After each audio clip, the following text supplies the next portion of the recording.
जय हिंद students, welcome to study for civil services. कैसे हैं आप सभी लोग? उम्मीद करता हूँ सभी बहुत ही बढ़िया होंगे। सो गाइस, जैसे कि आपको पता है कि आज की जो हमारी क्लास है ये एक्स्ट्रा क्लास है। एक्स्ट्रा क्लास में तो हमारे जो पेंडिंग टॉपिक्स थे उसको हम आज जो है वो कवर अप करेंगे।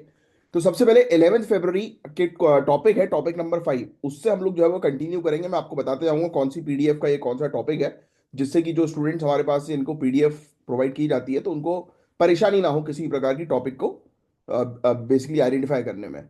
और आप में से जो भी student UPSC, UPPCS, BPSC, MBPSC या किसी भी स्टेट पीएससी की तैयारी कर रहे हैं तो लेक्चर को एंड तक जरूर देखिएगा, क्योंकि यहाँ पर वही टॉपिक्स हम लोग कवर अप करते हैं जो एग्जामिनेशन के लिए काफी इंपॉर्टेंट होता है।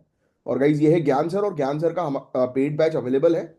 ये स्पेशल पेड बैच है गाइज ज्ञान सर का, जिसमें अगर आप UPPCS, BPSC, UKPSC, RO BEO, UP triple SC exam की जीरो से लेकर सिलेक्शन तक की प्रॉपर तैयारी करना चाहते हैं तो इस बैच को जरूर ज्वाइन कर लीजिएगा। प्रोसेस क्या है, तो इन दिए गए नंबर पर कांटेक्ट कर लीजिए और आपको बैचेस की इंफॉर्मेशन मिल जाएगी। प्लस हरियाणा, राजस्थान या छत्तीसगढ़ से बिलोंग कर रहे हैं तो भी हमारे हमारे पास आपके लिए बैचेस अवेलेबल हैं।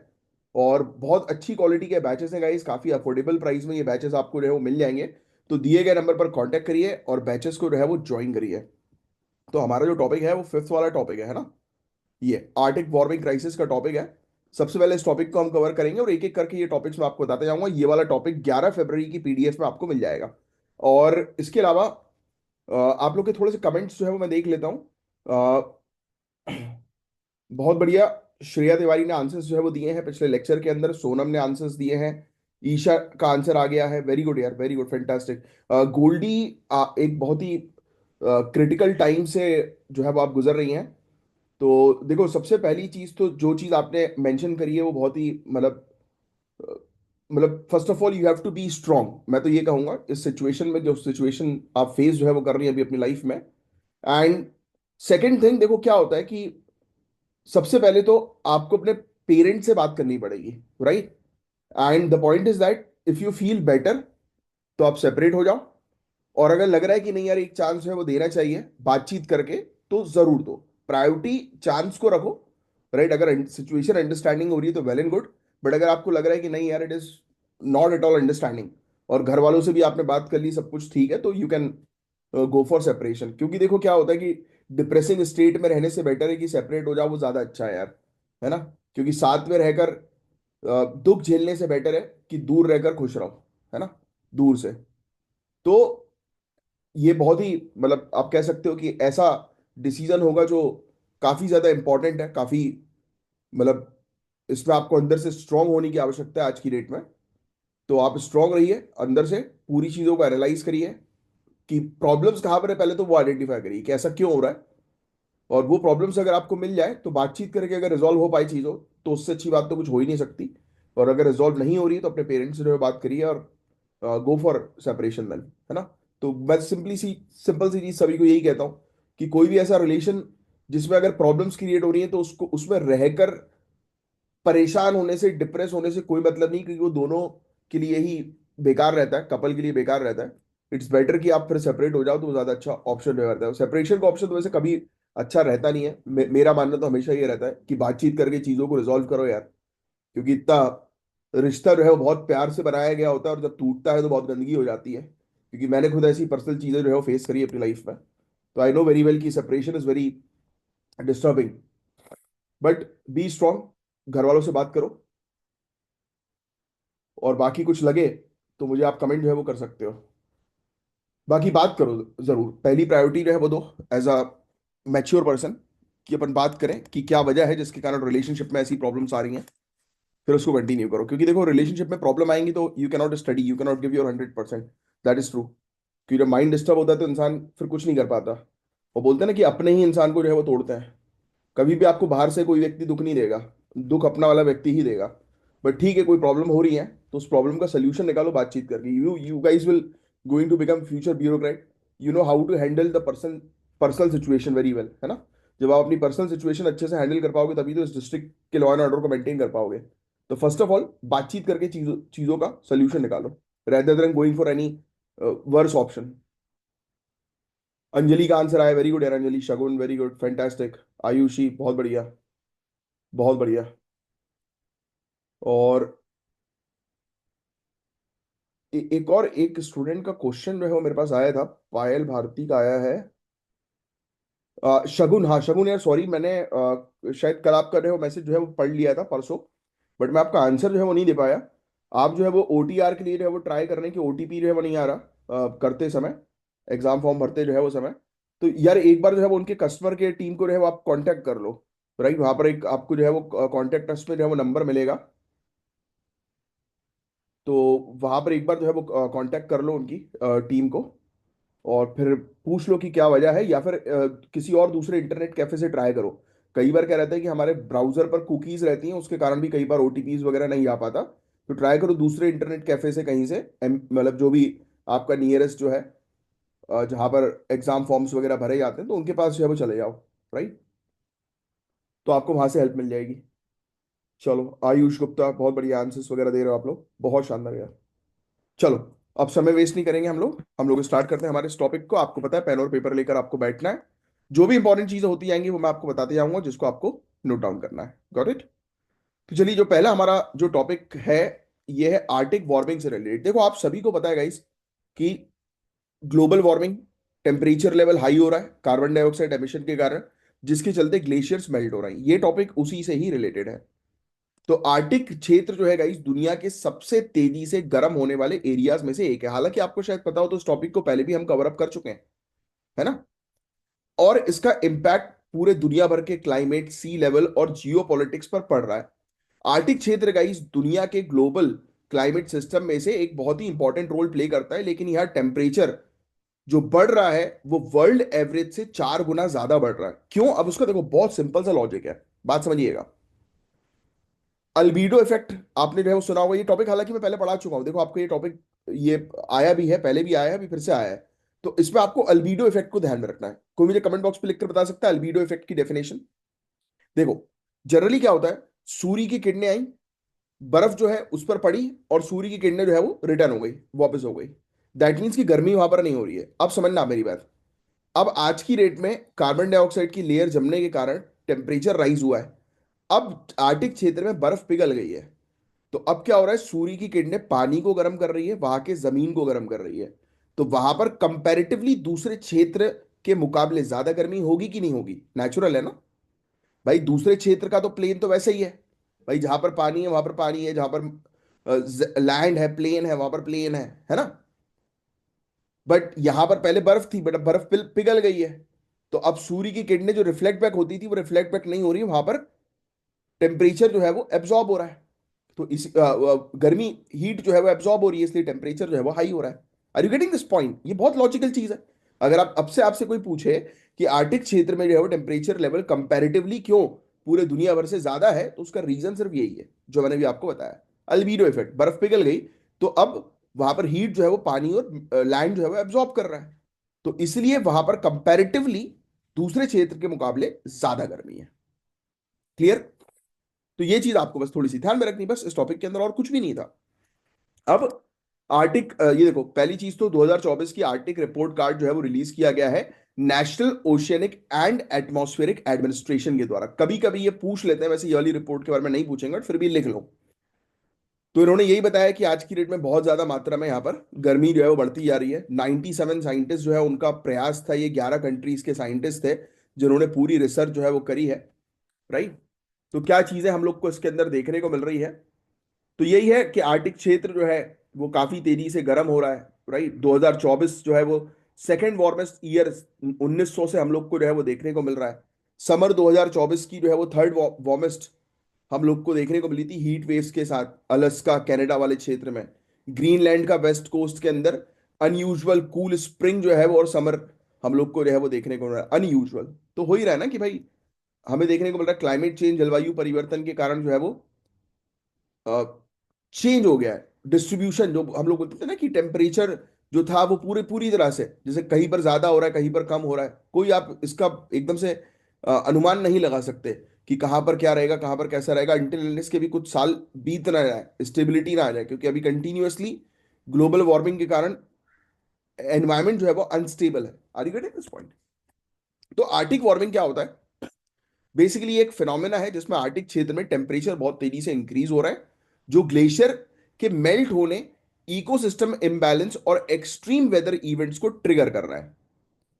Global average warming 1.2 degree Celsius की अभी बताई जा रही है इस रिपोर्ट के अकॉर्डिंग। और आप चाहो तो लिख लो, आर्टिक क्षेत्र में 4 गुना ज्यादा तेजी से जो है वो 4x टाइम ज्यादा टेम्परेचर जो है वो राइज हो रहा है, सिर्फ इतना लिख लो। तो इसके पीछे तीन मेन कारण है, आर्टिक वार्मिंग के पीछे आप लिखो तीन कारण। इस तरीके से अपने नोट्स जो है वो बनाओ कि लिख लो आर्टिक वार्मिंग, पहले जो है वो लिख लो आर्टिक वार्मिंग, और उसमें जो है वो ऐसे एरो बना के तीन कारण जो है वो लिख लो कि भाई क्यों हो रही है आर्टिक वार्मिंग, तो ये तीन कारण, ठीक है, ऐसे करके एरोस बना के लिखो। अब इसके अंदर आप पहला कारण जो है वो लिखो, सिंपली लिख दो, ice albedo, ice albedo effect, ice albedo effect. अब इसके बारे में आपको ऑलरेडी पता है कि एल्बीडो इफेक्ट क्या होता है, कि बर्फ के पिघलने से सनलाइट एब्जॉर्ब होने लगती है और ज्यादा गर्मी बढ़ती है। दूसरा आप लिखो green house gas emission. Green house gas emission सभी को पता है कि कार्बन डाइऑक्साइड और मीथेन एक्सेसिव लेवल में आर्टिक क्षेत्र को जो है वो गर्म कर रहे हैं और उसकी एक्सेलरेशन बढ़ा रहे हैं उसके गर्मी की, है ना, क्योंकि बर्फ पिघल रही है ना, अल्टीमेटली रिलेशन उसका बर्फ पिघलने से ही है। और तीसरा आप लिखो जेट स्ट्रीम में डिस्टर्बेंस हम लोग को देखने को मिल रहा है, जेट स्ट्रीम में डिस्टर्बेंस हम लोग को जो है वो देखने को मिल रहा है। तो ये तीन मेन कारण हम लोग को जो है वो देखने को मिल रहा है, आर्टिक क्षेत्र में जेट स्ट्रीम में इम्बैलेंस होता है जो ग्लोबल वेदर पैटर्न को भी डिस्टर्ब जो है वो करता है। आपको पता है जेट स्ट्रीम में डिस्टर्बेंस के कारण इंडिया का इवन मानसून तक, या फिर आप बोल सकते हो रिट्रीटिंग मानसून तक जो है वो डिस्टर्ब होता है ना। वेस्टर्न डिस्टर्बेंस आपने नाम जो है वो कई बार सुना होगा। इंडिया के अंदर जब हिमालय में बर्फ जो है वो पिघलती है तो उसके पीछे स्नोफॉल होती है, सॉरी स्नोफॉल जो होती है उसके पीछे जो है वो मेन वेस्टर्न डिस्टर्बेंस हम लोग को देखने को मिलता है। ठीक है, देखो लिखा हुआ है कि आइस शीट ग्लेशियर जो है वो डिक्लाइन होते जा रहे हैं जिसके कारण से अल्बीडो इफेक्ट हम लोग को जो है वो देखने को मिल रहा है। ठीक है, फिर इसके अलावा आर्टिक के ग्लेशियर मेल्ट होने से सी लेवल राइज हो रहा है। ग्रीनलैंड आइस शीट से हर साल 280 गीगाटन आइस पिघल रहा है। 2050 तक कोस्टल सिटीज जैसे कि मुंबई, कोलकाता, चेन्नई, इनको सी लेवल राइज यहां पर बढ़ने का काफी ज्यादा खतरा है। तो कोस्टल क्षेत्र में बाढ़ आ सकती है, लैंड इरोशन हो सकता है, मिलियंस ऑफ लोग जो है वो डिस्प्लेस होंगे, उनको अपना घर छोड़कर जो है वो जाना पड़ेगा। वाइल्ड लाइफ को तो नुकसान पहुंचेगा ही पहुंचेगा, है ना। जेट स्ट्रीम वीक हो रहा है, हीट वेव्स और एक्सट्रीम विंटर्स को भी ट्रिगर कर रहा है। नॉर्थ अमेरिका और यूरोप में लगातार आपको देखो तूफान देखने को मिल रहा है, कोल्ड वेव्स जो है वो देखने को मिल रही है।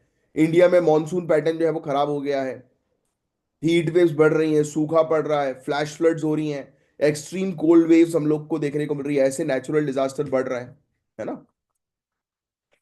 तो आइस पिघलना इज द मेन कारण जो बस आपको थोड़ा सा ध्यान में रखना है, और कुछ नहीं है। देखो वाइल्ड लाइफ बुरी तरह से जो है अफेक्ट हो गई, काफी सारी प्रजातियां लुप्त होने की कगार में आ गई हैं क्योंकि वो इस पर्टिकुलर टेम्परेचर को झेल नहीं पा रही। उनका जो बेसिकली वो है एनवायरमेंट वो खराब हो गया है ना। तो ये चीज हम लोग को देखने को मिल रही है। बस यही था गाइस इसके अंदर टॉपिक, और कुछ भी नहीं है इस टॉपिक के अंदर। स्वालबार्ड ट्रीटी, ये लिख लेना, इंडिया ने स्वालबार्ड ट्रीटी जो है वो 1920 में ज्वाइन करी। ये भी टॉपिक रिपीट हुआ है, पूरा पूरा टॉपिक रिपीट हुआ है, आपको शायद पता हो, ये पहले भी लिखवा चुका हूँ। जिन लोगों ने लिख लिया है उनको फिर से लिखने की जो है वो आवश्यकता नहीं है, right. So this is the whole topic guys. Paris agreement के बारे में थोड़ा सा पढ़ लेना, लिख लो पेरिस एग्रीमेंट, इसके बारे में पढ़ लेना। National action plan on climate change के बारे में आज आपको पढ़ना है। और इंडिया की आर्टिक पॉलिसी 2022 की, वेरी वेरी इंपॉर्टेंट, इंडिया की आर्टिक पॉलिसी, इंडिया की आर्टिक पॉलिसी। एक क्वेश्चन पूछ रहा हूं, इसका आंसर बताना। इंडिया का आर्टिक रिसर्च स्टेशन हिमाद्री किस कंट्री में लोकेटेड है? इंडिया का आर्टिक रिसर्च स्टेशन हिमाद्री किस कंट्री में लोकेटेड है? तो इसका आंसर आप मुझे कमेंट बॉक्स पर लिख कर बताएंगे। अब जो नेक्स्ट टॉपिक है गाइस, ये आपके लिए बहुत ही ज्यादा इंपॉर्टेंट है। हम डिस्कस करेंगे centralised public grievance redressal and monitoring system के बारे में। ये पूरा लिख लो आप, centralised public grievance, public grievance redress and monitoring system, CPGRAMS। देखो सबसे पहली चीज तो आपको ये ध्यान में रखना है, ये गवर्नमेंट ऑफ इंडिया का एक ई गवर्नेंस इनिशिएटिव है। क्या है ये? पहला पॉइंट, ई गवर्नेंस इनिशिएटिव लिख लो। ये एक ऑनलाइन प्लेटफॉर्म है जो सिटीजन को गवर्नमेंट अथॉरिटीज के अगेंस्ट शिकायत रजिस्टर करने की सुविधा देता है। यानी कि कोई सरकारी अधिकारी जो है वो सही अपना काम नहीं कर रहे हैं तो इस प्लेटफॉर्म के जरिए उनके खिलाफ कार्रवाई हो सकती है। तो ये प्लेटफॉर्म के बारे में आपको जानकारी होनी चाहिए क्योंकि आगे चल के आप एक अधिकारी बनने वाले हैं। ये एक ट्रांसपेरेंट अकाउंटेबल गवर्नेंस का बेस्ट एग्जांपल है जो डिजिटल इंडिया का मेजर इनिशिएटिव है। तो ये बेसिकली एक ऑनलाइन ग्रेवियंस रिट्रेसल सिस्टम है, इसके नाम से में ही छुपा हुआ है पूरी चीज। अब ये किस डिपार्टमेंट में आता है? तो DARPG, very important, department of administrative reforms and public grievance, लिख लेना। ये ministry of personnel public grievance and pension के अंदर, मतलब इसी मिनिस्ट्री के अंदर एक डिपार्टमेंट है, वो उसका वो करता है यार, इसको मैनेज जो है वो करता है। ठीक है, और इसको डेवलप किया गया NIC के कोलैबोरेशन के साथ। ठीक है, इसको डेवलप किया है NIC के कोलैबोरेशन के साथ, बट ये इसी मिनिस्ट्री के अंडर आएगा, जो लिखी हुई है यहाँ पे नॉट लिखा है सिर्फ इसलिए क्योंकि क्वेश्चन पूछा गया था डेवलप। तो यस, इसको डेवलप NIC के द्वारा जो है वो किया गया, और डिपार्टमेंट है इनका, राइट, जिस डिपार्टमेंट का नाम मैंने भी आपको बताया, DARPG, ध्यान में रखना, department of administrative reforms and public grievances. ठीक है, याद रखिएगा। सभी central ministry, state government public grievances officers covered है इसके अंदर, ये जिनके खिलाफ शिकायत दर्ज की जा सकती है। और इसको ऑलरेडी जो है वो लॉन्च किया गया था सन 2007 में, तो काफी इंपॉर्टेंट टॉपिक है ये। ठीक है, ऑनलाइन आप शिकायत जो है वो सबमिट कर सकते हो, ट्रैक कर सकते हो। 30 दिन के अंदर सेंट्रल मिनिस्ट्री से रिस्पॉन्स आ जाएगा, जो भी आप शिकायत करोगे। 60 दिन के अंदर स्टेट गवर्नमेंट डिपार्टमेंट रिस्पॉन्स करेंगे। तो टाइम बाउंड है ये पूरी चीज। CVC और CBI, CVC यानी कि सेंट्रल विजिलेंस कमीशन, और CBI, इनके साथ लिंक भी इंश्योर किया गया है इसका। करप्शन रिलेटेड शिकायत को डायरेक्टली लोकपाल और लोकायुक्त सिस्टम में ट्रांसफर कर दिया जाता है। तो इसके अंदर एंटी करप्शन मैकेनिज्म इससे और स्ट्रांग बन गया है। ठीक है, तो पहले तो आप अपनी कंप्लेन इसमें कर सकते हो, फिर ग्रीवियंस जो है वो ऑटोमेटिकली, यानी कि आपकी शिकायत जो है वो ऑटोमेटिकली उस पर्टिकुलर डिपार्टमेंट में फॉरवर्ड कर दी जाती है जहां पर आप शिकायत करना है। फिर 30 से 60 दिन में एक्शन जो है वो ले लिया जाता है, 30 दिन सेंट्रल के लिए, 60 दिन स्टेट के लिए, है ना, बस इतनी चीज ध्यान में रखना। फिर आपकी कंप्लेन जो है वो अपना रिस्पॉन्स जो है वो दे सकता है, मतलब कंप्लेनेंट जिसको आप कंप्लेन कर रहे हो वहां से फीडबैक जो है वो आ सकता है, और अगर आप उनके फीडबैक से सेटिस्फाइड है तो ठीक है, वरना फिर ये शिकायत जो है फिर आप कोर्ट तक जो है वो ले जा सकते हैं। तो ये इनिशियल तरीका है कि जिससे कि आप जो है वो सरकारी अधिकारी के अगेंस्ट जो है वो शिकायत दर्ज कर सकते हैं। तो ये था गाइस एक टॉपिक। बाकी इंडिया का हैंडलूम सेक्टर के बारे में तो आपको पता ही होना चाहिए, राइट। हैंडलूम सेक्टर के अंदर बहुत सारे लोग आज भी जो है वो जॉब करते हैं। 3.5 मिलियन लोग, 35 लाख लोग इस सेक्टर से एसोसिएटेड हैं, जिसमें महिला सबसे ज्यादा रोल जो है वो प्ले करती हैं। One district one one product initiative जो है वो प्रमोट करता है यूनिक क्राफ्ट्स, है ना। ठीक है, और ये जो है नेशनल हैंडलूम डेवलपमेंट प्रोग्राम, जिसका ऑब्जेक्टिव यही है कि मार्केट एक्सेस जो है वो प्रोवाइड कराना, मार्केट प्रोवाइड कराना वीवर्स के लिए। बस गाइज यही था पूरा ओवरऑल टॉपिक इसके अंदर। 11th क्लास की जो, सॉरी, 11 फरवरी की जो PDF थी उसमें। अब नेक्स्ट आगे बढ़ेंगे। अब देखो, आपको 12 फरवरी की PDF जो है वो दिखाई दे रही होगी, जिसमें टॉपिक नंबर 5 जो है वो हमारा छूट गया था, तो इसको हम कंटिन्यू करते हैं। तो हम बात करेंगे एक ऐसे टॉपिक के बारे में जो साइंस और स्पेस के लिए काफी इंपॉर्टेंट है। नियर अर्थ एस्ट्रॉइड 2024, YR4, और प्लानिटरी डिफेंस, इसके बारे में हम बात करेंगे। तो एस्ट्रॉइड, मुझे कमेंट बॉक्स पर एस्ट्रॉइड क्या होता है उसकी डेफिनेशन लिखकर बताओ। वेरी इंपॉर्टेंट पॉइंट, एस्ट्रॉइड क्षुद्र ग्रह जिसको हिंदी में जो है वो कहा जाता है, क्या होता है ये? कमेंट बॉक्स पे इसकी डेफिनेशन बताओ। ज्योग्राफी का बहुत सिंपल सी चीज मैं आपसे पूछ रहा हूँ। अच्छा, एक और इंपॉर्टेंट चीज, एस्ट्रॉइड बेल्ट जो है वो किन दो प्लैनेट्स के बीच में रहती है, और वो उन दोनों प्लैनेट के बीच में क्यों रहती है, उसकी क्या वजह है, उसके अलावा और कोई कहीं और दूसरी जगह से ये बेल्ट क्यों नहीं गुजरती, इसके पीछे भी क्या लॉजिक है, वो मुझे कमेंट बॉक्स पे लिखकर बताओ। देखो, तो अब ये क्वेश्चन उठ रहा है कि क्या ये एस्ट्रॉइड हमारी पृथ्वी के लिए खतरा है? नियर अर्थ एस्ट्रॉइड 2024, YR4। तो नासा और दुनिया भर के स्पेस एजेंसी इसे टैकल करने के लिए क्या कर रहे हैं ये हम समझेंगे। तो काफी इंपॉर्टेंट टॉपिक है, ध्यान सुनना। नासा ने दिसंबर 2024 में एक नया एस्ट्रॉइड डिटेक्ट किया है जिसका नाम है 2024 YR4। कभी कभी ऐसे क्वेश्चन भी आ जाते हैं कि 2024 YR4 अभी रिसेंटली न्यूज में था, क्या है ये? तो आपको ध्यान में होना चाहिए कि ये नियर अर्थ एस्ट्रॉइड है, यानी कि आप सोच सकते हो कि पहाड़ जितना बड़ा एक पत्थर, या पहाड़ी मान के चलो आप, जो हमारी धरती के काफी नजदीक है, और खतरा यह है कि हमारी धरती से टकरा सकता है। तो 8 लाख किलोमीटर की दूरी से पृथ्वी के पास से ये गुजर चुका है, और 2032 तक ये पृथ्वी से टकराने के मतलब इसके 1% से ज्यादा चांसेस दिखाई दे रहे हैं 2032 तक, तो ये रिस्क है। तो नासा ने इसे टोरिनो स्केल पर लेवल 3 एस्टेरॉइड डिक्लेयर किया है। और 8 से 10 मेगाटन्स 2013 का एक और हम लोग को मीटेरॉइड देखने को मिला था, इससे कई गुना ज्यादा पावरफुल है, ये इतना हैवी है, इतना पावरफुल है। 8 से 10 8 से 10 मेगाटन ऑफ एनर्जी इस ये रिलीज कर सकता है। तो अब ये सब चीजें इतनी डिटेल में जाने की आवश्यकता नहीं, सिर्फ इतना लिख लो, ये नियर अर्थ एस्ट्रॉइड है, जिसके धरती से टकराने की जो चांसेस है वो 1% से थोड़ा सा ज्यादा है। इतनी चीज आप लिख लो बस अभी के लिए। तो एस्ट्रॉइड क्या है, तो मैंने आपको डेफिनेशन मैंने आपसे पूछी थी, इसका आंसर तो आप ही को देना था, राइट। और एक और चीज मैंने इसकी पूछी थी कि ये किन दो प्लैनेट्स के बीच से होकर गुजरती है, ये मतलब एस्टेरॉइड बेल्ट किन दो प्लैनेट के बीच में होती है, और ये इन दो प्लैनेट के बीच में ही क्यों होती है। अब इसमें तो लिखी गया, आंसर तो आ ही गया, बट क्यों इन दोनों प्लैनेट्स के बीच में हम लोग को मार्स और जुपिटर के बीच में देखने को मिलती है वाली बेल्ट। तो देखो यार, सिंपल सी चीज आप ध्यान में रखना कि एस्ट्रॉइड छोटी रॉकी बॉडीज होती हैं जो सोलार सिस्टम में सूर्य के आसपास चक्कर लगाती रहती हैं। अब इसमें टाइप्स की अगर हम बात करें एस्टेरॉइड्स की, तो मेन बेल्ट एस्टेरॉइड की मार्स और जुपिटर के बीच में घूमती है। और उनके, अब मैं आपको इसका रीजन बता देता हूँ, उनके जो घूमने के पीछे का सिंपल सा रीजन है ग्रेविटेशनल फोर्स। ग्रेविटेशनल फोर्स दोनों प्लैनेट का इस प्रकार से है कि वो बैलेंस हो गया, वो वहीं पर ही जो है वो लेयर जो है वो अटक गई है, ना उस तरफ जा पा रही है ना इस तरफ जा पा रही है, तो ये ग्रेविटेशन के कारण हम लोग को देखने को मिल रहा है कि जो न्यूट्रलाइज हो गई है। अब सुनना, ट्रोजन्स ये किसी बड़े प्लैनेट के साथ जो है वो ऑर्बिट शेयर करते हैं, उनको बोलते हैं ट्रोजन। ये भी एक एस्ट्रॉइड होते हैं, लिख लेना, ये ट्रोजन एस्ट्रॉइड के बारे में जो है वो एग्जाम में नहीं, बुक्स में नहीं है, स्टैंडर्ड बुक्स में आपकी, राइट। अब देखो क्या होगा यहाँ पर, ट्रोजन जो है वो लोग उसको कंप्यूटर की टॉपिक से रिलेटेड, वायरस के टॉपिक से रिलेटेड जो है वो कर लेंगे रिलेट। बट अब आप सिविल सर्विसेज की प्रॉपर तैयारी कर रहे हो तो अब आपको पता है कि ट्रोजन अगर ऑप्शन में नन ऑफ दी अबव लिखा देगा, देखना गेम खेल सकती है पीएससी या यूपीएससी, ये लिखेगी कि देखो ट्रोजन्स जो है वो अभी रिसेंटली न्यूज में था, तो ये किससे एसोसिएटेड है। तो एक ऑप्शन जो है वो लिखा रहेगा ये एस्टेरॉइड्स, दूसरा ऑप्शन कुछ और दे देंगे, तीसरा कुछ और दे देंगे, कंप्यूटर नहीं देंगे ना वायरस देंगे, और चौथा दे देंगे none of the above.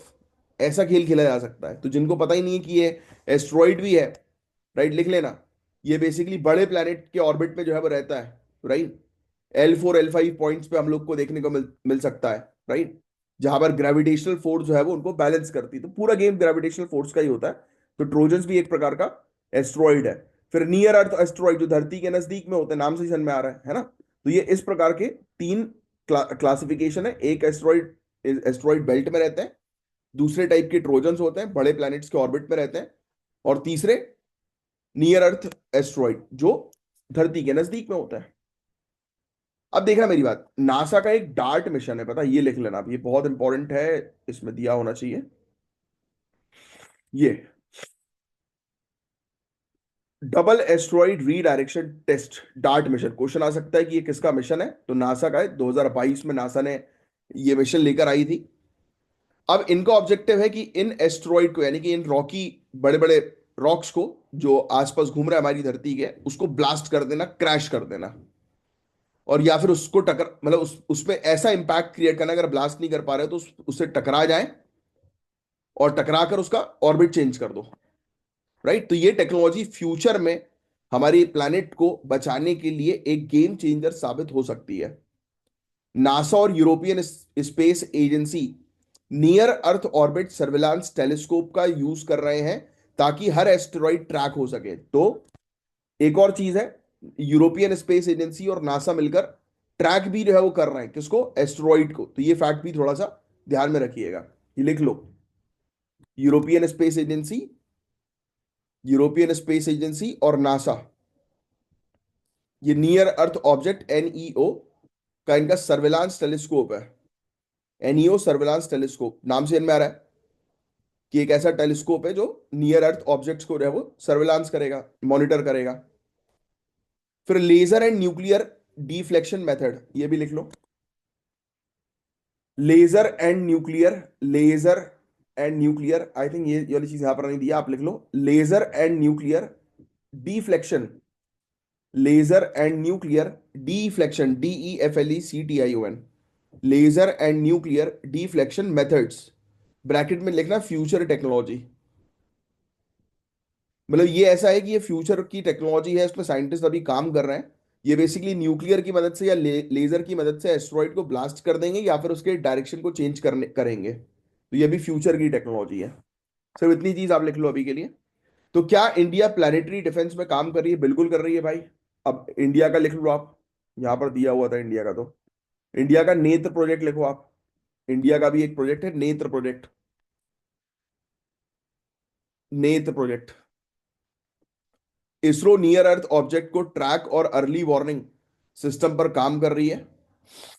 AstroSat और आदित्य L1 जैसे प्रोजेक्ट भी स्पेस ऑब्जर्वेशन में मदद कर रहा है, ये भी लिख लेना।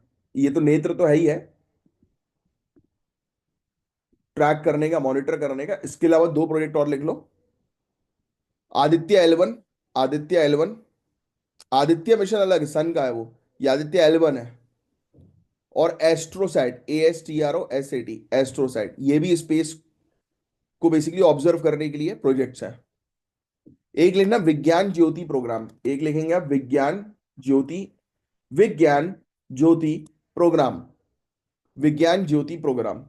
इंडियन साइंटिस्ट एस्ट्रॉइड डिटेक्ट और इंडियन साइंटिस्ट एस्ट्रॉइड डिटेक्शन और प्लानिटरी डिफेंस पर रिसर्च कर रहे हैं। सिर्फ प्रोग्राम का नाम लिखो बस आप। इसरो फ्यूचर में asteroid deflection technology develop develop करने का प्लान कर रहा है, जिससे कि एस्ट्रॉइड को रहे वो डिफ्लेक्ट कर सके, यानी कि उसको उसके ऑर्बिट को चेंज कर सके। और इंडिया नासा और यूरोपियन स्पेस एजेंसी के साथ एस्ट्रॉइड डिफेंस कोलैबोरेशन पर भी बातचीत कर रहा है। इसके अलावा यूरोपियन स्पेस एजेंसी का हीरा मिशन, अब लोग हीरा मिशन को सोचेंगे या हेरा है, वो तो सोचेंगे कि अरे ये मिशन तो इंडिया का होना चाहिए, बट नहीं, ये यूरोपियन स्पेस एजेंसी का मिशन है। इसको 2024 में लॉन्च किया गया था, ये स्टडी करने के लिए कि डार्ट, यानी कि नासा का जो ये डार्ट है, डबल एस्ट्रॉइड रीडायरेक्शन टेस्ट, इसने जो डिमॉर्फोस को फोड़ा था, एक एस्ट्रॉइड को फोड़ा था, तो उसका इंपैक्ट क्या हुआ, उसको स्टडी करने के लिए इसको लाया गया है। लिख लेना कि एक एस्ट्रॉइड टूटेगा, फिर उसके बाद क्या हो सकता है, क्या वर्स्ट से वर्स्ट चीज हो सकती है, उसको स्टडी करने के लिए यूरोपियन स्पेस एजेंसी का ये मिशन है। क्योंकि देखो स्पेस में मलबा बहुत ज्यादा है, इस मलबे से जो काम करती हुई सैटेलाइट है वो भी तो टूट सकती है ना भाई। तो ये भी चीज है। बट काफी सारे चैलेंजेस भी आते हैं यार। बहुत सारे ऐसे एस्ट्रॉइड्स हैं जिनको हम अब तक डिटेक्ट नहीं कर पाए, और ये काफी नजदीक आ चुके हैं हमारे।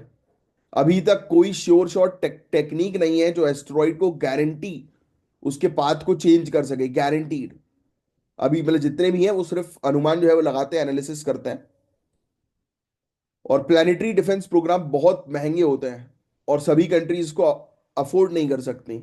अगर कोई एस्टेरॉइड जेन्युइनली पृथ्वी की तरफ आ रहा है तो पूरे दुनिया भर में एक इमरजेंसी रिस्पॉन्स सिस्टम रेडी करना ही पड़ेगा। तो हमें अर्ली डिटेक्शन सिस्टम को मजबूत करना पड़ेगा, और ज्यादा स्पेस टेलीस्कोप लॉन्च करने होंगे जो एस्टेरॉइड को पहले ही ट्रैक कर लें। इंटरनेशनल कोलैबोरेशन करें हम लोग, कोऑर्डिनेशन करें हम लोग प्लानिटरी डिफेंस के लिए। यूएन और मेजर स्पेस एजेंसी एक ग्लोबल एस्ट्रॉइड डिफेंस अलायंस बनाए। लेजर, न्यूक्लियर इम्पैक्टर और ग्रेविटी ट्रैक्टर जैसे फ्यूचरिस्टिक टेक्निक डेवलप करनी होगी। इसरो को एस्ट्रॉइड ट्रैकिंग और डिफ्लेक्शन रिसर्च और इन्वेस्टमेंट बढ़ानी पड़ेगी, है ना। तो ये चीज हम लोग को देखने को मिल रही है। अब एक चीज मुझे आपको बतानी थी, ये स्केल के बारे में, वो लिख लेना। आपने शायद अभी मैंने आपको बीच में बोला भी था, जैसे कि लेवल नासा ने क्लासिफाई किया है टोरिनो स्केल पे लेवल 3, कि ये जो एस्ट्रॉइड है वो लेवल 3 के डिस्ट्रक्शन पर है। बट आप यहाँ पर ये लिखो, ये लिखो आप next topic, Torino scale, Torino scale लिखना। टोरिनो स्केल को जो है अडॉप्ट किया गया था IAU के द्वारा, ये आपके उसमें नहीं मिलेगा आपको बुक्स में। टोरिनो स्केल, है ना, टोरिनो स्केल, इसको जो है अडॉप्ट किया है इंटरनेशनल एस्ट्रोनॉमिकल यूनियन के द्वारा 1999 में। ये स्केल 0 to 10 मार्किंग रहती है इस स्केल के अंदर, ठीक है। और इसको 2024 का YR4 एस्ट्रॉइड जो अभी डिटेक्ट हुआ है, उसको 3 की रेटिंग जो है वो दी है। इसको अटेंशन चाहिए, बट वो इमीडिएट ग्लोबल थ्रेट नहीं है। अब देखो यार, 0 to 10 मतलब 10 मतलब कि बहुत खतरनाक है, कि मतलब आके टकरा ही जाएगा ये, है ना।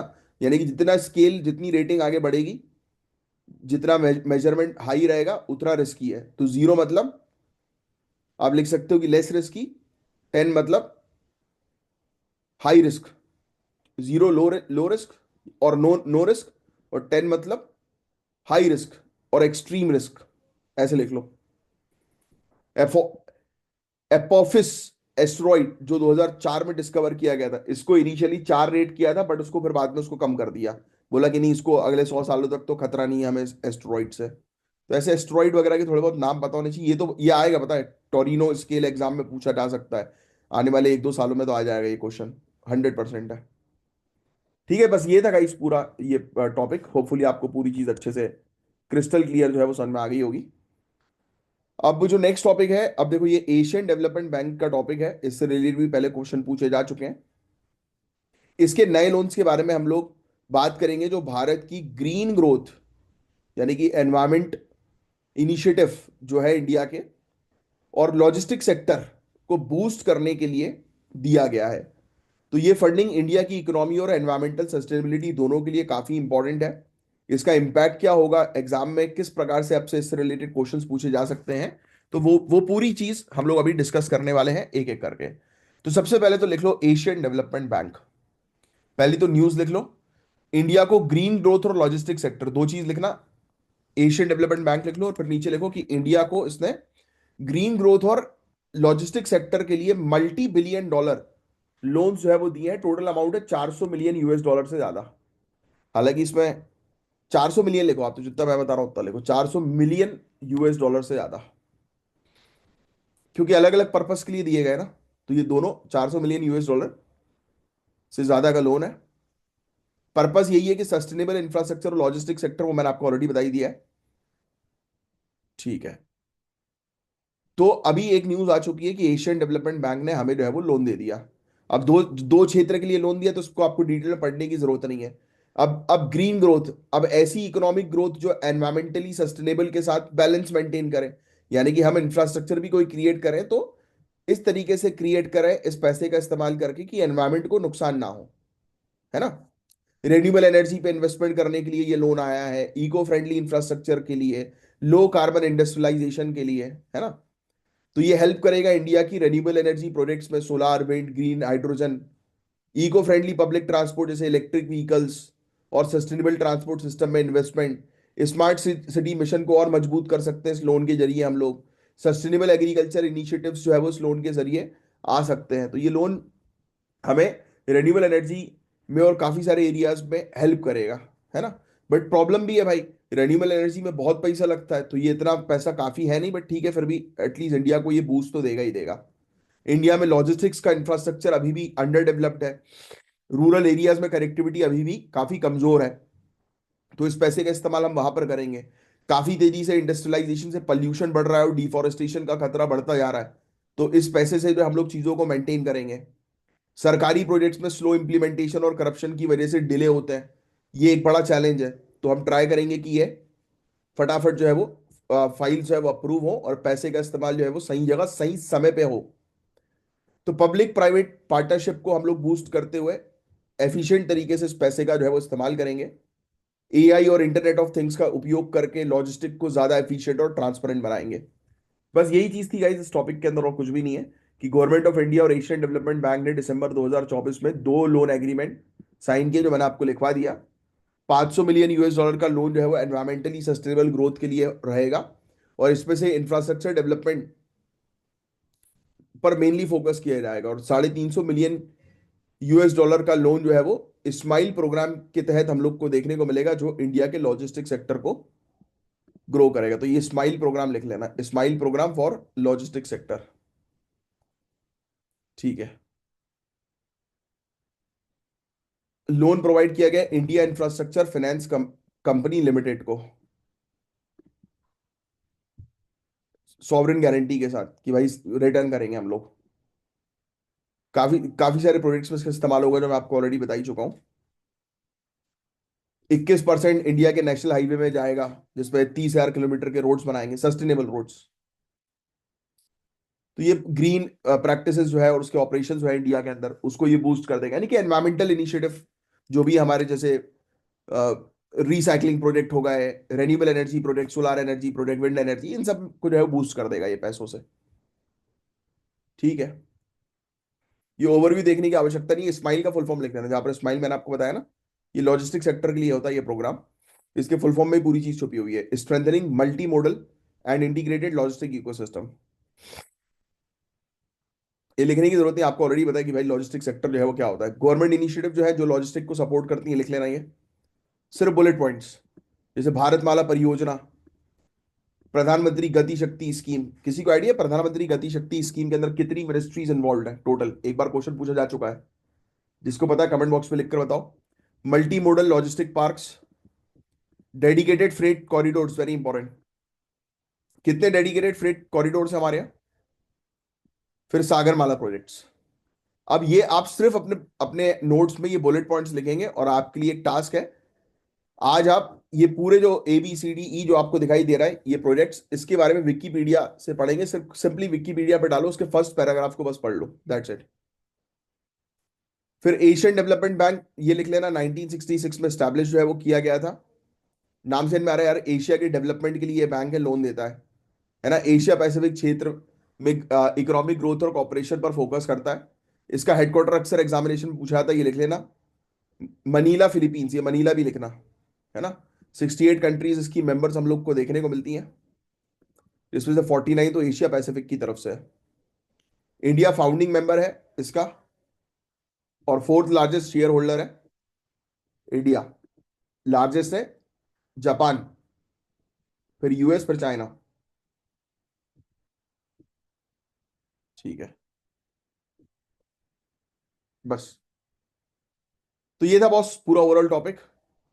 शी बॉक्स पोर्टल क्या होता है भाई? शी बॉक्स पोर्टल नाम से आ रहा है, वुमेन के लिए हम लोग को जो है वो देखने को मिल रहा है, कंप्लेंट्स के पॉइंट ऑफ व्यू से। शी का फुल फॉर्म है sexual harassment electronic box, box लिख लेना।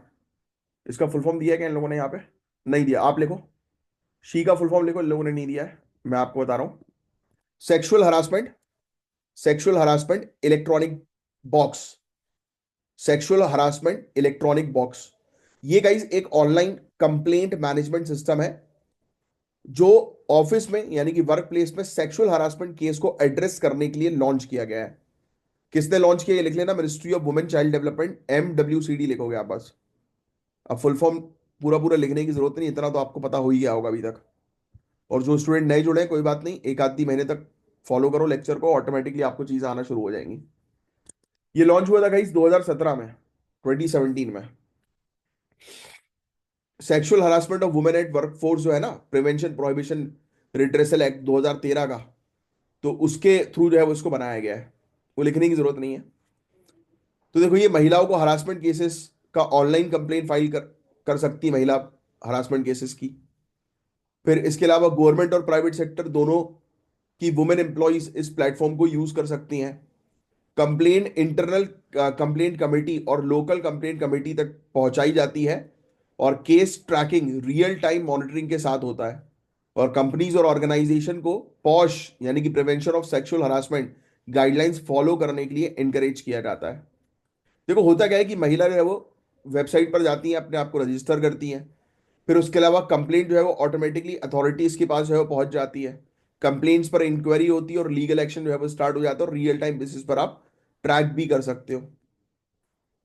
ठीक है, बस यही था ये वाला टॉपिक, जिसके बारे में एक आपको जानकारी जो है होनी चाहिए। जो चीज मैंने आपको लिखवाई है बस वो आप लिख लो।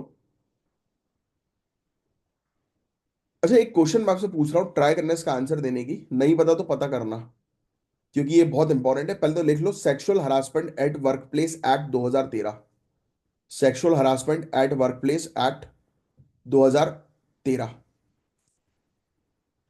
ये कानून जो है वो किस केस के आधार पर बना है? जैसे कुछ केस काफी इंपॉर्टेंट होता है ना, जैसे केशव नंदा भारती केस हुआ, इस कानून से रिलेटेड भी एक बहुत इंपॉर्टेंट केस है।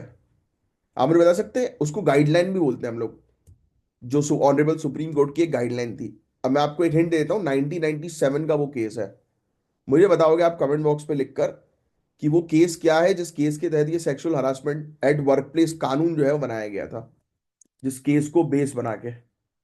तो ट्राई करना इसका आंसर जो है वो देने की, कमेंट बॉक्स में लिखकर। अब नेक्स्ट जो है कैलिफोर्निया के सैन जोआक्विन वैली। तो क्वेश्चन देख ये बनेगा यार, सैन जोआक्विन वैली जो है वो कहां पर है? तो कैलिफोर्निया, ध्यान में रखना।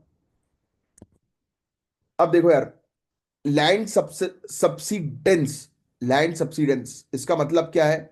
अरे जमीन का धीरे धीरे धंसना, उसको बोलते हैं, जमीन धंसने को बोलते हैं सिंपली लैंड सब्सिडेंस। शायद आप में से काफी सारे लोगों को पता होगा। अब जमीन धंसती क्यों है? क्योंकि आप पहले भी पढ़ चुके हो, जमीन के नीचे जो पानी है वो खत्म हो जाएगा। तो ऑब्वियस सी बात है कि जमीन धंस जाएगी, क्योंकि हॉलो हो गया ना, खाली हो गया। मिट्टी के हटने से भी, जमीन के नीचे वाली लेयर में मिट्टी हट गई तो भी जमीन धंस सकती है। तो काफी सारे कारण होते हैं। अब ये सैन जोआकिन वैली कैलिफोर्निया क्यों आप पढ़ रहे हो? क्योंकि यहां पर एक मेजर प्रॉब्लम हो गई है। सैन जोआक्विन वैली जो है यूएसए का एक बहुत ही मेजर एग्रीकल्चरल हब है। यहाँ के किसान को पानी की समस्या फेस करनी पड़ रही है, और ये जमीन धंसने की प्रॉब्लम यानी कि लैंड सब्सिडेंस की प्रॉब्लम हो रही है, जिससे इंफ्रास्ट्रक्चर बुरी तरह से डैमेज हो रहा है। अब क्यों यहां पर दिक्कत हो गई है? क्योंकि भाई आपने ग्राउंड वाटर ओवर एक्सट्रैक्ट कर लिया है, मिट्टी जो है वो खराब हो रही है, राइट, लगातार खत्म होती जा रही है। क्लाइमेट चेंज और सूखे की वजह से भी इश्यूज क्रिएट हो रहा है ना? तो यही चीजें हैं बस, और कुछ नहीं। तो आप तो बस इसके बारे में ध्यान में रखना, और ये मुद्दा क्या था, क्यों पढ़ रहे थे, उसके बारे में भी थोड़ा सा ध्यान में रखिएगा बस। बाकी और कुछ नहीं था इस टॉपिक के अंदर। ये अभी पूरी चीजों को मॉनिटर कर रहे हैं एक इंसार टेक्नोलॉजी के माध्यम से। तो वो लिखने की जरूरत नहीं, आप तो ये लोकेशन बस ध्यान में रखो इसकी। और लैंड सब्सिडेंस के बारे में तो आपको पता ही है, थोड़ा सा लिख लेना बस कि यहाँ पर ये वाली प्रॉब्लम जो है वो फेस की जा रही है। तो ये वाली चीज भी 12 फरवरी का भी हमने जो है वो कवर अप कर लिया। अब नेक्स्ट टॉपिक्स की तरफ आगे बढ़ेंगे। अब देखो, ये एक टॉपिक था 14 फरवरी का, जिसपे मैंने आपको बोला था कि मैं आपको अलग से बाद में लिखवाऊंगा इस टॉपिक के बारे में और एक्सप्लेन करूंगा साफ्टा के बारे में। तो लिख लो headline, South Asian Free Trade Area. South Asian Free Trade Area. अब ये बड़ा इंपॉर्टेंट टॉपिक है गाइस, साफ्टा जिसको हम लोग बोलते हैं। साउथ एशिया में इकोनॉमिक इंटीग्रेशन का एक बड़ा कदम है ये। फ्री ट्रेड तो आपको ऑलरेडी पता होगा। फ्री ट्रेड का मतलब देखो, ऐसा नहीं होता कि दो कंट्रीज के बीच में कस्टम ड्यूटी जीरो कर दी जाती है। कंपैरेटिवली एक ऐसा एग्रीमेंट होता है कि दोनों कंट्रीज के बीच में कस्टम ड्यूटीज को कम कर देता है ना, डिस्काउंट मिल जाता है, जिससे कि ट्रेड बढ़ाया जा सके। तो साफ्टा बेसिकली एक रीजनल ट्रेड एग्रीमेंट है जो South Asian association for regional cooperation, SAARC, के अंतर्गत आता है। तो आप नेक्स्ट पॉइंट में लिख देंगे अंडर सार्क। सार्क के बारे में तो आपने पढ़ा ही हुआ है पहले, सार्क। तो ये सार्क का हिस्सा है। इसका उद्देश्य है साउथ एशिया के देशों के बीच फ्री ट्रेड को बढ़ावा देना और इकोनॉमिक इंटीग्रेशन को मजबूत करना। अब उसके नीचे आप लिखोगे ये एग्रीमेंट 6 जनवरी 2004 को साइन किया गया था, यानी कि सिर्फ 2004 लिखो। Signed, signed dash 2004। और नेक्स्ट पे जो है वो आप लिखो, नेक्स्ट पे आप लिखो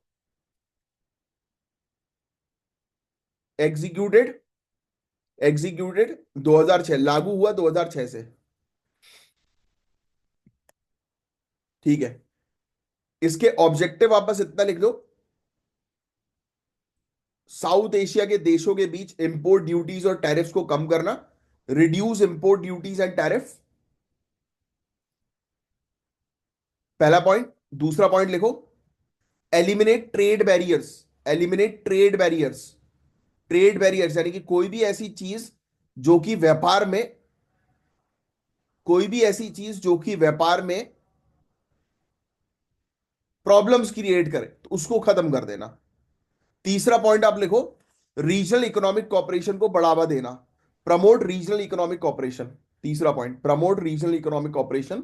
चौथा पॉइंट लिखो promote employment opportunities and industrial growth,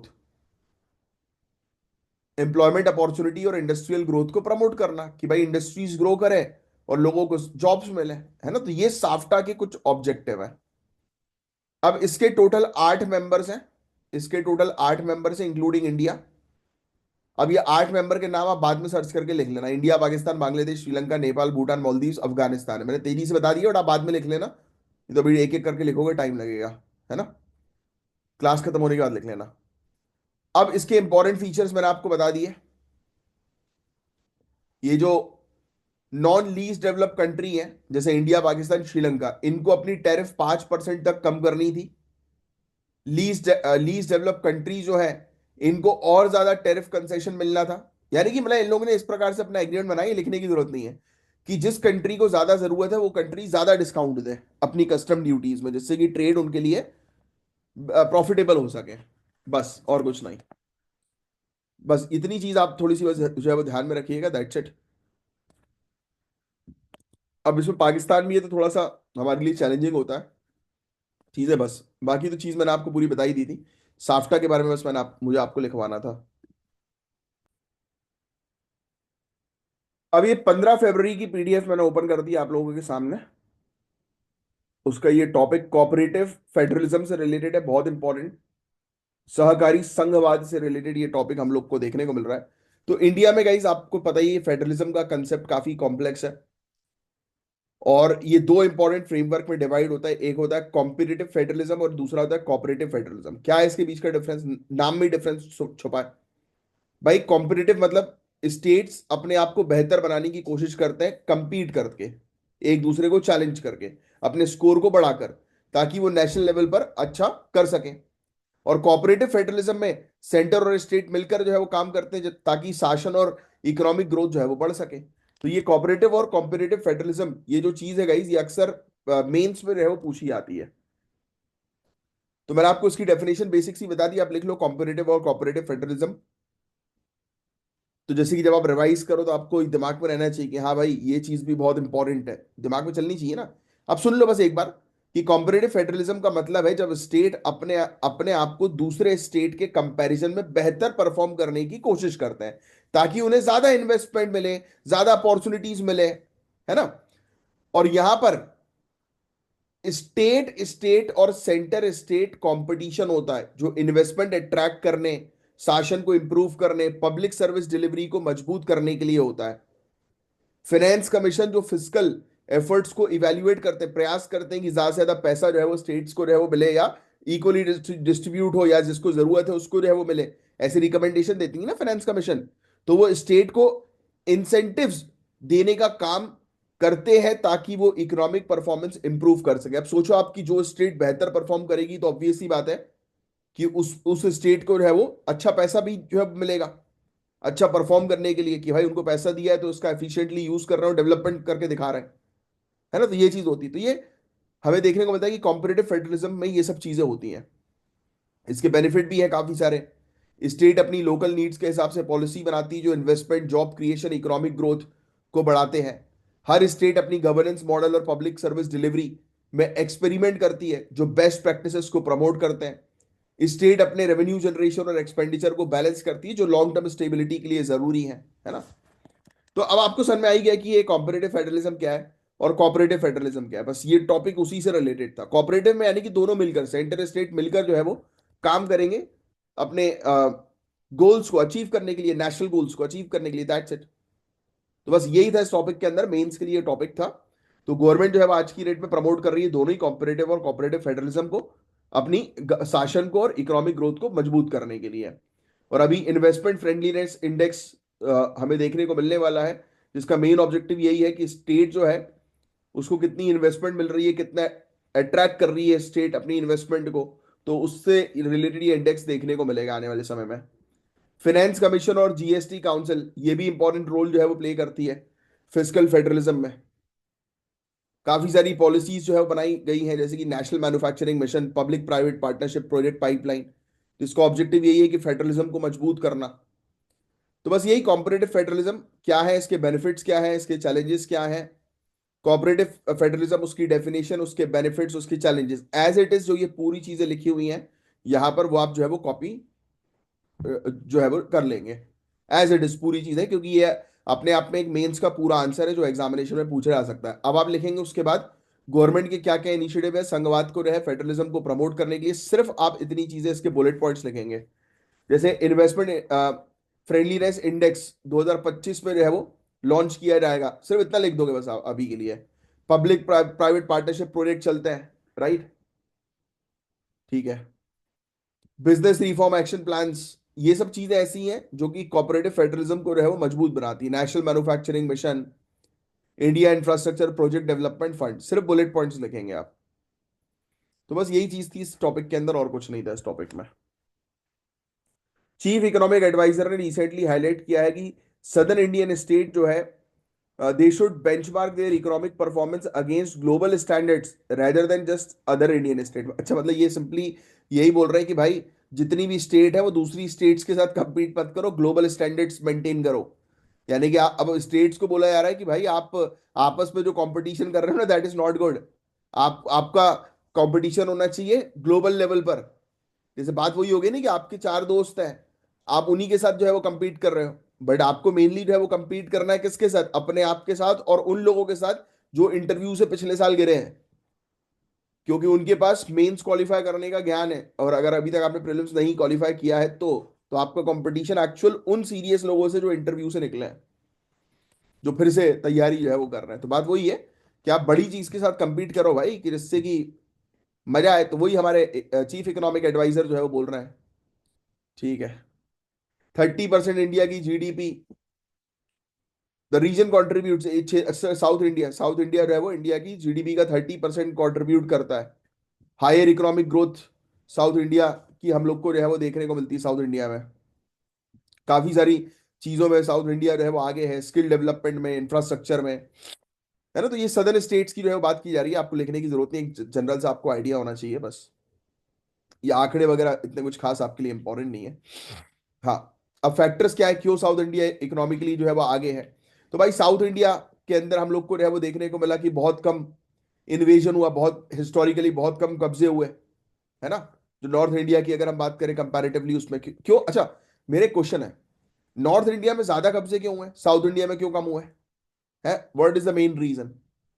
देखते हैं किसको इसका आंसर पता है। जैसे यहाँ पे तो लिखा है कि साउथ इंडिया के अंदर बहुत कम फॉरेन इन्वेजन हुआ, बाहर से खतरा इनके पास कम था। क्यों कम था भाई? ऐसा क्या कर लिया इनने?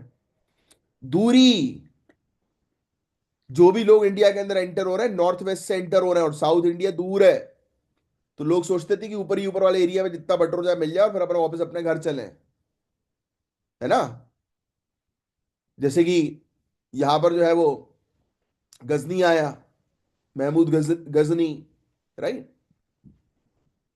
तो इन लोग के जो इन्वेजन जो हम लोग को देखने को मिले, लूट मार इन्होंने करी, सेंट्रल इंडिया तक आके वापस भग गए। क्योंकि कौन जाएगा नीचे भाई लूटने? ऊपर जब इतना माल जो है वो भरा पड़ा हुआ है ना। गए हैं लोग नीचे भी लूटने गए हैं, ऐसा नहीं है। ब्रिटिशर्स गए हैं, पोर्चुगीज गए हैं, फ्रांस गई है, राइट। बट अगर हिस्टोरिकली देखें हम लोग तो लूटपाट जो है फॉरेन इन्वेजन की तरफ से बहुत कम हुई है साउथ इंडिया में कंपैरेटिवली। जैसे ऊपर जो है वो 4 बार लूट होती थी, तो नीचे सिर्फ एक ही बार हो रही है, या ज्यादा से ज्यादा 2 बार। तो कहीं ना कहीं कम हो रही है ना, फायदा है, रिसोर्सेज बचे बचे हैं। ब्रिटिश रूल के दौरान मद्रास और बॉम्बे मेजर प्रेसिडेंसी टाउन बने, और नॉर्थ में सिर्फ कैलकाटा ही था, क्योंकि ब्रिटिश रूल के समय पर यहाँ पर डेवलपमेंट ज्यादा हुआ साउथ इंडिया के अंदर, क्योंकि स्पाइसेस थे यहाँ पर, उसी को तो लेने आते थे ये लोग। यही चीज है बस, और कुछ नहीं है इसमें। बहुत basic point. Karnataka, Tamil Nadu automobile, textile, IT sector में हब बन गए, बहुत तेजी से ग्रो कर गए। गेम है स्किल डेवलपमेंट का। तमिलनाडु कर्नाटक ने मॉडर्न फार्मिंग टेक्निक्स अडॉप्ट करी, क्योंकि जो टेक्नोलॉजी के साथ आगे बढ़ेगा वो गेम जीतेगा। That is a point. Policies इनकी अच्छी थी। बस ये सब चीजें हैं। अच्छा अच्छा था ये वाला आर्टिकल भी, बट इसमें बहुत कॉमन चीजें हम लोग को जो है वो देखने को मिली, उतनी कुछ खास नहीं है। ये करवा दिया था कि मैंने आपको नहीं करवाया था ना, नीति आयोग की रिपोर्ट हायर एजुकेशन को लेकर। लिख लेना भैया। हायर जम्मू कश्मीर जो है वो लीड कर रहा है ओवरऑल एजुकेशन स्पेंडिंग के ऊपर। तो याद रखना, ये रिपोर्ट का पहले जो है नाम लिख दो, NITI Aayog report on higher education, जिसमें जम्मू कश्मीर ने लीड किया है ओवरऑल स्पेंडिंग में, खर्चे में। बिहार जो है वो हाईएस्ट आया है हायर एजुकेशन एक्सपेंडिचर में। तो ओवरऑल एजुकेशन में जम्मू कश्मीर सिर्फ हायर में, बिहार, और सिक्किम जो है वो हाईएस्ट यूनिवर्सिटी डेंसिटी, यानी कि वहां पर यूनिवर्सिटी में ज्यादा एनरोलमेंट है, और बिहार के अंदर लोएस्ट है।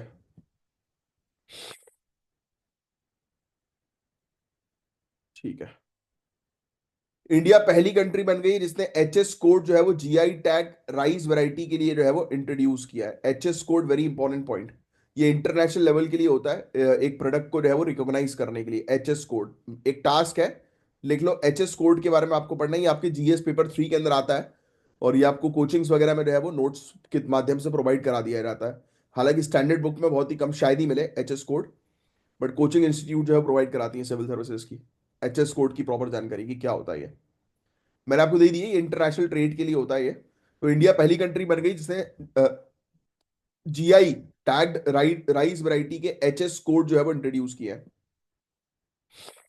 देखो ये एक्सपोर्ट के लिए होता है ना।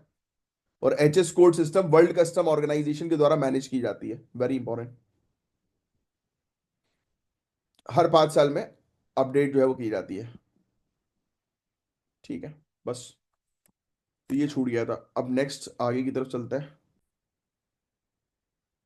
यार एक आगे की तरफ जो है वो नहीं चल रहा है अपन, क्योंकि कुछ टॉपिक्स हैं उनको मुझे और कवर अप करना है। 15 फरवरी तक के तो मैंने कवर जो है वो आपके करवा दिए हैं। अब नेक्स्ट संडे तो यार मैं तो बाहर रहूंगा, चलो सैटरडे को मैं बना लूंगा। नेक्स्ट संडे मैं शायद महाकाल जा रहा हूँ। मेरे फैमिली मेंबर्स कुछ आ रहे हैं, मेरी क्या एक्चुअली एक कजिन है जो डॉक्टर बन गई है, तो उसके लिए वो लोग आ रहे हैं, तो शायद मैं यहाँ पर रहूंगा नहीं। तो एनीवेज 20 फरवरी, 21 फरवरी और 22 फरवरी, ये 3 डेट्स के कुछ टॉपिक्स हैं, 4-5 टॉपिक्स। तो वो बचे हुए हैं, वो मैं आपके कवर अप करा दूंगा, you don't have to worry at all. आपने मुझे ज्वाइन किया तो आपको पता है कि आपकी पूरी चीज़ें जो है वो समय में होती हैं, प्रॉपर चीज़ें। कई बार क्या टाइमिंग को लेकर जो है वो थोड़ी बहुत ऊपर नीचे चीज़ें हो जाती हैं, बट आप जानते ही हैं कि मैं चीज़ें जो है वो कवर अप करवा ही देता हूँ। जैसे कि आज आप देख ही रहे हैं कि ये कवर हो गई ये चीज़ें काफ़ी हद तक। और ये हमारे कोर्सेज हैं, इन दिए गए नंबर पर कांटेक्ट करके, ये ज्ञान सर है, ज्ञान सर के कोर्सेज को आप ज्वाइन कर लीजिए। और जीरो से लेकर सिलेक्शन तक की तैयारी करवाई जाती है। और मुझसे कुछ कोई भी चीज़ अगर आपको पूछनी है तो कमेंट बॉक्स पर लिख कर जो है वो पूछ सकते हैं आप। तो चलिए बाकी के टॉपिक्स में आपको जो है वो कमिंग डेज में जो है वो कवर अप जो है वो कराऊंगा। ज़्यादा नहीं, 4-5 टॉपिक्स जो है वो पेंडिंग वाले बच गए हैं, वो कवर अप हो जाएंगे आपके। अभी जितने मैंने आपको करवाया उतने आप टॉपिक्स जो है वो रिवाइज करिए, उससे रिलेटेड नोट्स बनाइए, जो आज टास्क दिए उसको कंप्लीट करिए। और कमेंट बॉक्स पर जो भी दुविधा है लिखना चाहो लिख सकते हो, और अपने आंसर जरूर लिखा करो कमेंट बॉक्स पे। तो चलो कल मिलूंगा मैं आपसे, तब तक के लिए bye, take care, have a great day, जय हिंद।